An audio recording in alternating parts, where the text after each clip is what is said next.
अभिमन्यु श्री कृष्ण की बहन सुभद्रा का पुत्र था। बचपन से ही वह बहुत होनहार और साहसी था।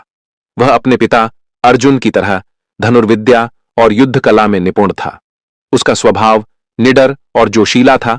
इसी कारण उसका नाम अभिमन्यु पड़ा, यानी निर्भीक योद्धा।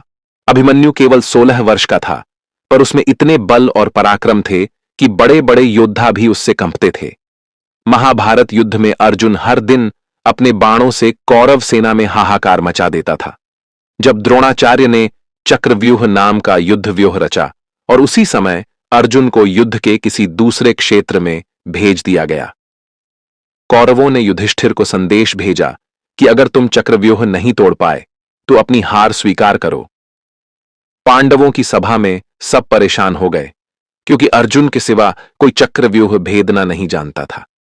तभी अभिमन्यु आया और बोला, महाराज, मैं चक्रव्यूह भेदना जानता हूं, किंतु बाहर निकलना नहीं आता, पर मैं अपने पराक्रम से उसमें घुसकर सबका अंत कर दूंगा। युधिष्ठिर ने रोका, लेकिन परिस्थिति ऐसी थी कि उन्होंने अभिमन्यु को जाने की अनुमति दे दी। अभिमन्यु युद्ध भूमि की ओर चल पड़ा। उसके साथ भीम, सात्यकी व धृष्टद्युम्न भी गए, पर चक्रव्यूह के द्वार पर उन्हें रोका और अभिमन्यु अकेला भीतर गया। अभिमन्यु ने अद्भुत पराक्रम दिखाया। उसने दुर्योधन के पुत्र लक्ष्मण सहित कई योद्धाओं को मार गिराया। कर्ण, दुःशासन, अश्वत्थामा जैसे महारथी भी उसके सामने टिक नहीं पाए।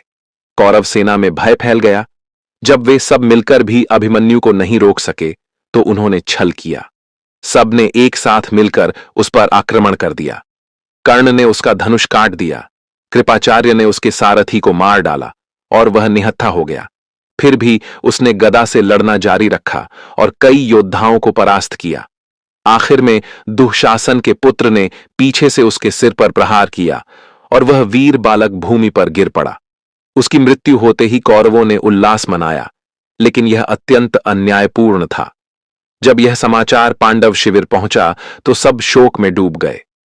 अर्जुन जब युद्ध से लौटा और यह खबर सुनी तो वह व्याकुल हो उठा। उसने प्रण लिया, जब तक मैं जयद्रथ को नहीं मारूंगा तब तक चैन नहीं लूंगा।